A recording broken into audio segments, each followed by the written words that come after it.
Please contribute. It really helps my independent, honest journalism. There's something new in this park in Ashfield, Sydney, and it's the start of a big new change in electric car charging for Sydney-siders and Australians. EVSE-owned charging network Exploren is expanding, so electric cars like this new Kia EV3 can charge with AC chargers that are company-owned by Exploren, unlike their previous network growth, which is mainly shopping malls, accommodation venues, fleets, private use. These are going to be for public use, AC chargers, street side, in parks and ordinary neighbourhoods all over Sydney and most likely across Australia afterwards.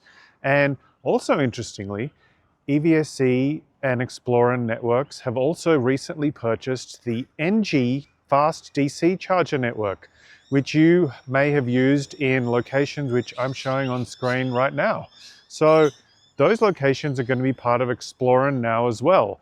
Those fast chargers used to be on ChargeFox. What do you think? Is it good to have a new option in the Australian charging industry?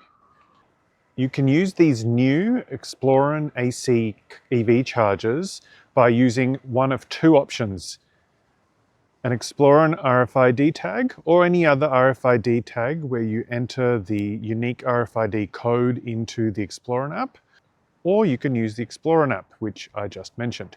As you can see, this charger is on Albert Parade in Ashfield, and it's actually got pretty good pricing.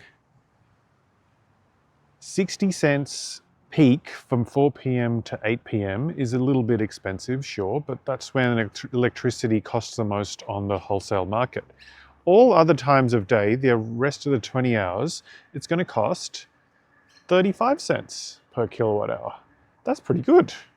In fact, it's cheaper than AGL and EVX, which are the other AC street charging networks major in size in Sydney at the moment.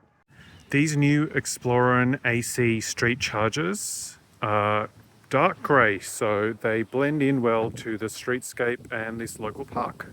There's a screen which will show the progress of your charging session, a place to clearly tap your RFID card, and instructions for people who haven't done this before on how to use the Exploren app or RFID card to tap or use the app to start and stop a charging session. As the sticker says up there, it's co-funded by the New South Wales Government. Thank you, New South Wales Government. On the side, there's a station ID and a phone number in case you need to call Exploren and get help with your charging session. And right underneath that is where you plug in your charging cable. There's another one on the other side, easily labeled A and B. I almost didn't notice it, but right down near the bottom of the charger on the side, there's a little screen that shows a status, and also, for those who are interested, this is what the technical capacity of the charger is. Both sides can charge at up to 22 kilowatt rate if the electric car that's plugged in actually supports that.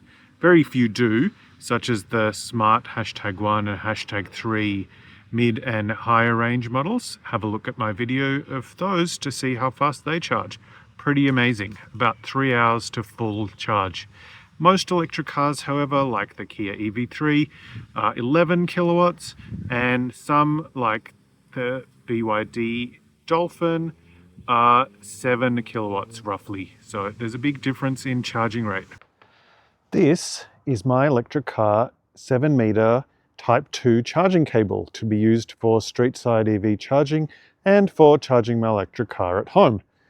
So once you've started your charging session, it'll come up with this screen here. It'll show you the power that's coming out of the charger. My car charged 11 kilowatts, so it's coming to about 10.